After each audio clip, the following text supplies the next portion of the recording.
What makes humans different than animals? That we can rise up from our natural instincts by practice, knowledge, and discipline. You think a medical student becoming a surgeon doesn't have an instinct to run away from the very sight of blood, but he overcomes it in first year of anatomy itself by practice, discipline, and replaces that fear with knowledge.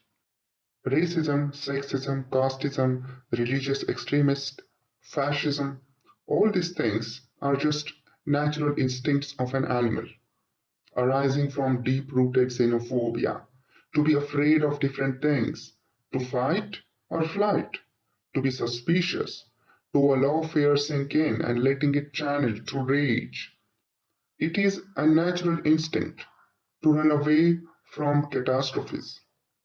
But those who learn to be first aid providers, ambulance workers, doctors, soldiers, firefighters, they break that instinct by practice, discipline, and knowledge. So when they hear sirens go off, they instinctively run towards it rather than running away from it. Like Batman. We as society should teach our children, discipline them, make them practice to get along with other religions, sexes, castes, creeds, and countries. Heck, even aliens if they ever landed on Earth and when we had first contact situation. Because if we don't, their natural instinct will be preserved. Instincts to be xenophobic, to be racist, sexist, nationalist, and territorial. That's not what we want in our children, do we? It's not a natural instinct to share. How many times on Discovery Channel you have seen animals sharing food or even shelter? But we humans have learned to share.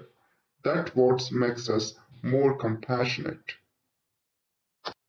The things which we are unconsciously doing, farming animals, climate change, deforestation, infusing soft drinks in our children's food leading to obesity pandemic, infusing forever chemicals in our food chain, nuclear warheads, population explosion.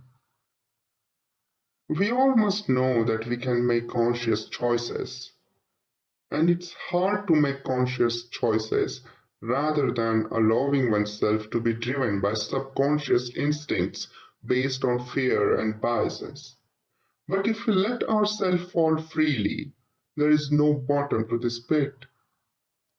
From domestic fights with our partners to world wars all arise from inherent entropy of our natural instinct, that is, to exert the importance of one's existence by domination, by force. Peace is a natural opposite to this instinct.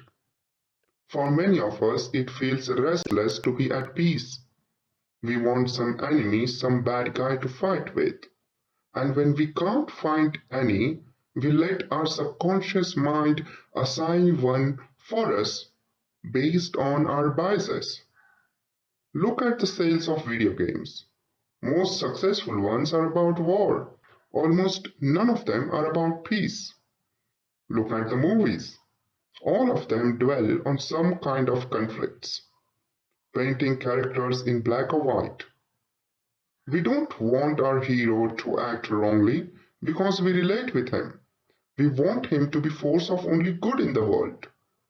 But life isn't that easy. It's hard to internalize the fact that we all have light and darkness within us, and it is only tested by circumstances. We can't fully defeat this darkness we have, but we can only hope to control it. We are fighting against the ancient force in galaxy, the entropy itself. The disorder is inherent to every system, just like death. However, being in a medical profession has taught me anything that we can prolong life, that we can fight death. There will be time when the sun will become a red giant and will engulf Earth, and that will be the end of days. But today is not that day. Today we should stand by each other, help each other, and help our environment and health Earth along with her children. We need something to fight, to channel our natural instinct. But there are many enemies out there other than each other, like diseases, poverty, climate change, our inherent biases which leads us to war, our greed which leads us to profit from suffering of others, and all these enemies are interdependent. It will take all of us if we are to stand a chance against these monsters which we created. No enemy could have ever stood a chance against our collective intelligence except the ones created by our own collective ignorance. Throughout the world history, authoritarian regimes have tried to suppress the darker truth by keeping people in ignorance using propaganda tactics. Even at individual levels, we are often ignorant of our own wrong choices because our psyche inherently tries to protect us from the ego dystonic feeling. This is inherent layer of ignorance which gets formed on our psyche as we grow from innocent childhood into adult, and it's difficult to get rid of once we are too old, too rigid. Ignorance leads to denial of these problems, making us falsely believe that everything is sunshine and rainbows, which is not the case. However egocentric it may be to think whatever we do and feel is justified, sadly that's not the case. The greatest trick devil ever pulled was to convince everyone that he doesn't exist. It's time we identify the cause of our problems within ourselves and assign responsibility of earth at individual level. To ask ourselves the toughest questions. Why am I doing what am I doing? Is it only for profit or is it for survival? Or am I being driven by biases, prejudices, fear, by my animal instinct? Am I right or am I wrong? You see, all the problems we are facing right now, corona, civil unrest in America, climate change, obesity pandemic, all are connected. 300 years from now, the future generation will read about us, will read about animal farming and how cruelly we treat animals, ecosystem, and earth. The same way we judge when we look at the past generation for allowing slavery, genocide, Nazi regimes, not allowing women to study. We think we would never allow such slavery or genocide to take place if it was happening now. We wonder how the general population of Germany allowed injustice to Jews, how male counterparts stood aside when females were not allowed to study, how general population of America allowed slavery, how general population of India allowed casteism and untouchability. We judge them. We think that they were bad people for allowing that to happen. However, we forget that how many things we are letting happen now subconsciously. How many non-vegetarian people you think has ever killed animal themselves? Some of us has never even seen such killing. But we don't think buying meat is an act of brutality. We subconsciously think that these animals don't perceive the world as we do. Somehow we are superior to them. These thoughtless creatures somehow are inferior and we are entitled to somehow taken profit of them. Somehow they are lesser than us. Once we assign this lesserhood to particular group, may it be animal, species, or our own kind, then it's easy to justify hurt to it, to use it for profit, or even to murder it. Because killing it is way easier than killing he or she as an individual. Slavery, casteism are no different. General population was led to believe that some group of people differentiated based on their gender, color, religion, caste, creed, looks, wealth were lesser and had lesser rights, and thus were easier to be demoted to the status of animals. And once they were compared to animals, then anything happening to them was justified. Humiliation, rape, murder, anything. There was no consequences because once they are designated as animals, they lose dignity because animals have no identity, no right, no possessions. We think the general population in those times was bad, but they didn't cause direct harm because if any normal human would do that, they would see that their psyche, their soul is rebelling against it. Not many of us can look into eye of animal and kill it. The people in power knew that it's important to keep general population separate from the people designated as animals. Otherwise, people would have empathy. They would realize that group of people feel the same way as they do. That they love, they get hurt, they have dreams, and they have nightmares. So for xenophobia to be maintained, there should be a distance. There should be a segregation. There should be a wall. And thus slaves were kept mostly in South America. Low-caste people in India were kept outside villages. Jews were taken to ghettos. You see, once it's out of sight, it's not much of a conflict to human mind or soul to justify the hurt or even a killing. We all can digest it. And in case of meat lovers, literally. We don't go to McDonald's and see chicken being killed in front of us, do we? Rather, we are bombarded by beautiful ads. In slavery or in anything, people, general population aren't the ones who are directly getting their hands dirty.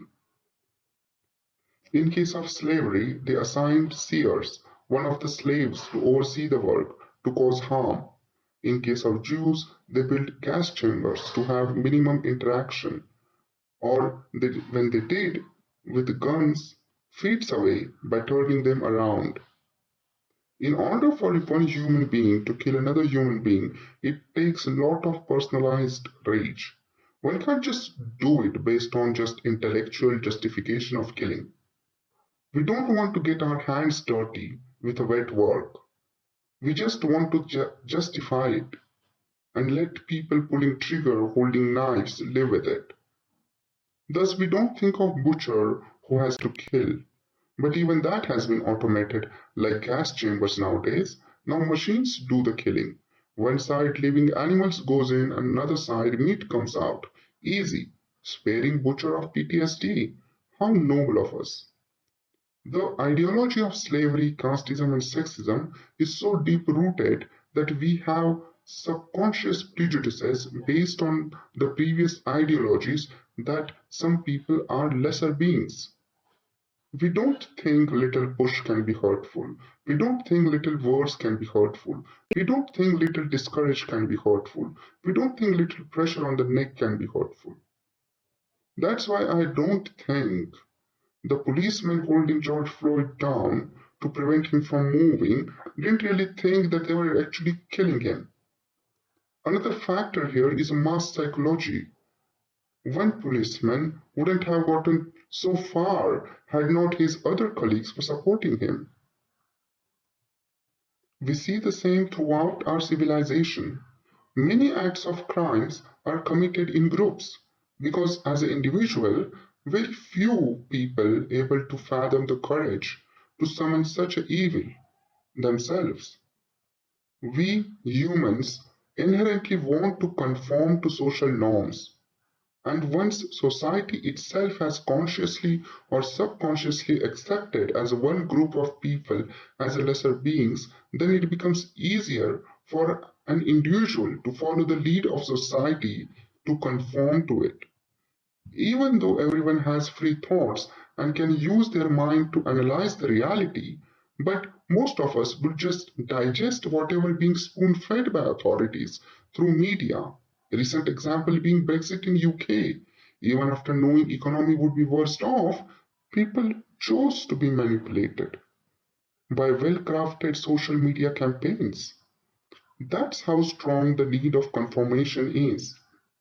Very few people like me and you who are intellectuals would end up being marginalized and shunned by the same people we are trying to help. There have been times in history of the world where scientists, researchers were pronounced guilty because their thoughts were incongruent to religious beliefs. And once they were thought guilty, they were thought as lesser beings with lesser rights, and whatever, even their death was justified. Some fates were even worse than death. They castrated Alan Turing for being gay, the very man who saved them during World War II by decoding Enigma machine. As I said, once we accept some group as a lesser being, we care less about their rights, about their dignity, no matter who that person was before assigning label of guilt. He can be a hero before. We don't care now, because for us, world is black or white. One can either be a hero or a villain at a time. So, Alan Turing, the hero, is obviously different than Alan Turing, the convict. I don't think we would pass Turing test. Our minds are so binary that we are more machine lacking free thinking than a computer invented by him. It is said that 1 in 10 people on death row is probably innocent, but we don't care about that. Once we call someone guilty, that's it for us. Our justice system isn't the system of reformation, but the system of vengeance and retribution. The conditions of prison, the rights of prisoners, the unjust death penalty, all of it. I think even the worst of us require second chances to improve ourselves. No one deserves death penalty, especially, not even murderers, because all life is sacred. To live with one's mistake is the greatest punishment one can have. Death sentence is like reducing that punishment. You must be thinking, hang on, all this thing used to happen before. We are much better now. Much better than people who stood by and let genocides happen, slavery happen, casteism happen, which divided society. We are not letting male dominate the system now. We are proponents of equality. We have female rights. We are a forward people. We also have accepted rights of LGBT community. And we have democracies in most of countries. No king business nowadays. But no matter what lies we feed ourselves, we still are far away from internalizing the true meaning of equality. Bullying in school is no different than racism, sexism, or casteism, arising from the same need of conformity. It stands for the same ideology where bullies think they are superior and the weak students as lesser beings. Even our education system today is based on ideology that students are lesser beings than teachers, leading to curtailing the rights of students. Teacher can give them homework or punishment if they want, even though conditions are better in the Western world. In developing countries, teachers still hit students. Even when I was a student, I was beaten sometimes in school. And we all as a student accepted it as a norm. No one rebelled. This answers your question, how come females, slaves, lower caste people did not just rebel against their masters, did not rebel against society? Because they all accepted it as a norm, just like we as students did. We accepted that we were lesser beings, and that's why it was justified for teacher to beat us. The same dynamic we see between parents and children. Parents subconsciously think that children are less competent and therefore lesser beings, so they can justify curtailing their rights to force them to study things they don't have interest in, sometimes beating them, especially a prominent practice in developing countries, all in the name of straightening them up. They think freedom causes problems. Children do bad things. I think it's exactly opposite. I know many friends who did many bad things behind back of their parents, and I don't think they would have done it had their parents have been supportive and encouraging. They did all that just to make themselves feel that they have some control in their lives, just to stick up to their parents. You see, harder you push, as Newton said, harder you will be pushed back. Content under pressure will explode. That's not philosophy, that's just physics.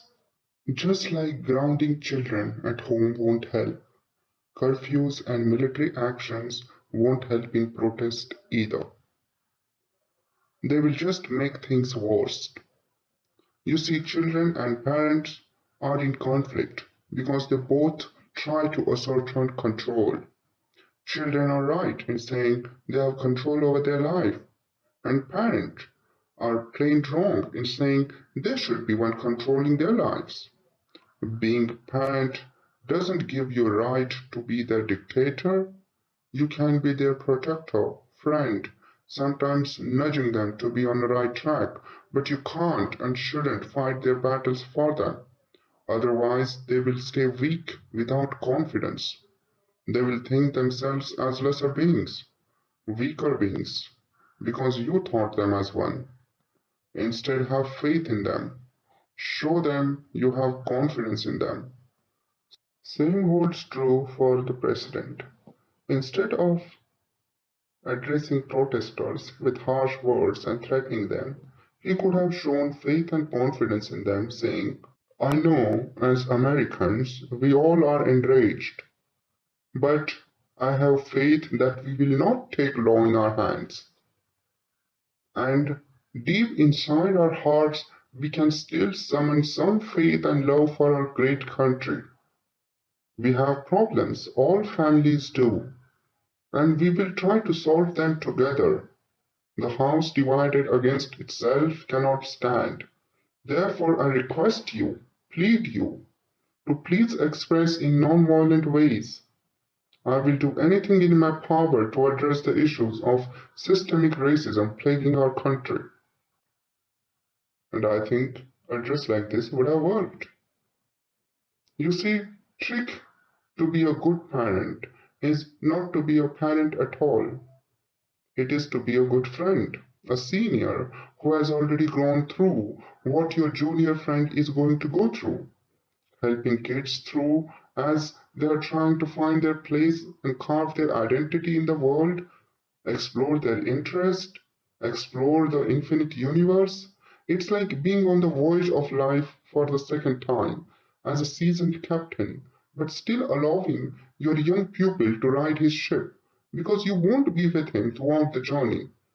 He must become a seasoned captain just like you. The great teacher protects his pupil from his influence. So don't impart prejudices, biases, just your knowledge will do fine. It's a brave new world out there. On a voyage, you will meet some alien ships. Don't ask him to attack those ships. Some of them will become friends, lifelong friends. Indeed, as Iro said, sharing tea with strangers is one of the true delights of life. Even in 21st century, we still think animals are lesser beings, so we allow animal farming to exist. I have nothing against non-vegetarian who can go out in woods to hunt and eat animal they like, but I'm against the meat industry, the systemic degradation of animals, where they are kept in animal farms in a poor living conditions with psychological trauma every day. Non-vegetarian people often compare themselves to lions and tigers, but lion doesn't raise a baby deer so that they will grow up to be his food. Lion hunts free animals, animals who are alive and not in cages. He doesn't stack deer and some other animal over it to cause a pandemic because of genome jumping. These animals in cages are suffering fate worse than death, and for them, death would be a blessing.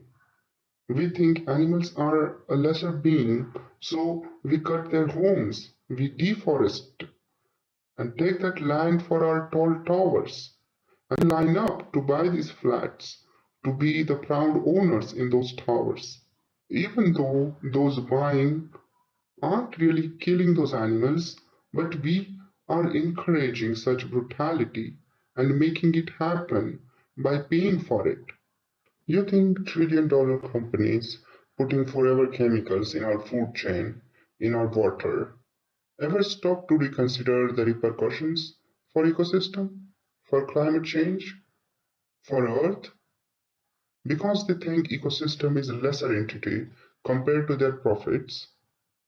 You think CEOs of soft drink companies don't know what they are doing by causing obesities, especially in young children, but they think their shareholders have more right than suffering of an unseen child.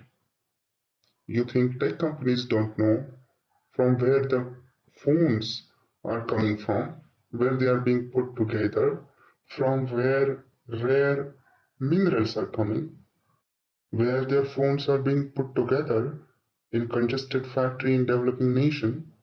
You think diamond companies don't know where the mines are being controlled by militants and they can only supply cheaply because of child labor?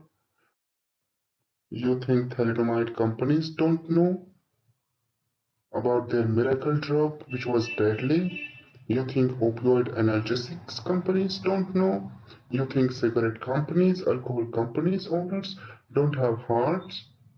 They all are humans, but they are afraid that if they should start to act rightly, they won't earn their living. So they choose subconsciously or consciously that factory workers, miners, child laborers, smokers, alcohol drinkers, addicts are lesser people, that their lives don't matter that much. So it's justified. And we buy those cell phones, diamonds, cold drinks, cigarettes, alcohol.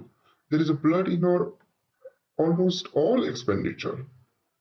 There is a blood on our phones, our diamonds, on our very clothes we are wearing, which are worn by the little girl in a burning factory in Bangladesh, just because someone thought profit is greater than her life. Every modern pandemic can be traced to meat markets, animal farms, or deforestation camps, all because we think animals, trees are lesser beings.